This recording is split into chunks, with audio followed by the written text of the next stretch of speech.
আমার জীবন তো শেষই হয়ে গেছে। সবার সবকিছুই থাকবে, কিন্তু এর কিছুই থাকবে না।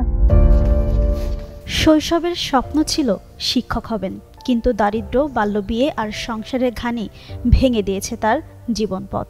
তবুও থেমে থাকেননি মাসুদা খাতুন। আজ ক্যান্সারের সঙ্গে লড়াই করছেন এই তরুণী। স্বপ্ন এখন একটাই, মেয়ের জন্য বাঁচতে চান।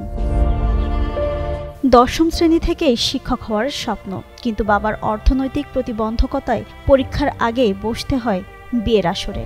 ১ বছর পর সন্তান, সংসারের চাপ, আর তারপরও লড়াই। দরিদ্র বাবা মা আর গার্মেন্টস কর্মীর স্বামীর পক্ষে আর চিকিৎসা চালানো সম্ভব নয়। ধার দেনায় কেবল ৩টি কেমোথেরাপি, এরপর থেমে গেছে চিকিৎসা। ভালো হয় উঠুক, তাও আমি কইলিবের পারতেছি না।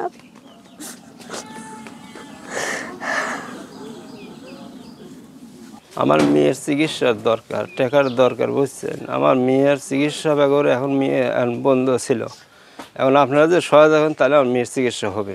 মাত্র ৬ বছরের মাসিয়াত মায়ের চোখের পানি মুছে দেয়, আবার নিজেও কাঁদে। তবুও শেষ আশা, মেয়ের জন্য বাঁচতে চান তিনি। আমি মারা গেলে জানি না ওর কি হবে।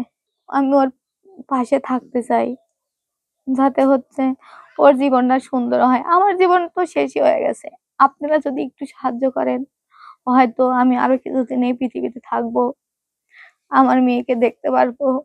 সবার সবকিছুই থাকবে, কিন্তু এর কিছুই থাকবে না, কারণ এর মা নাই। আর যার মা নাই তার দুনিয়াতে কিছুই নাই। চিকিৎসকেরা বলছেন সুস্থ হতে অন্তত ৫ লাখ টাকা লাগবে, কিন্তু এই পরিবারের কাছে সেটা এখন স্বপ্নের মতোই। সমাজসেবা অফিস সীমিত সহযোগিতা করবে, তবে মাসুদার চিকিৎসার জন্য সমাজের বিত্তবান, মানবিক মানুষের এগিয়ে আসার অপেক্ষায় এই পরিবার।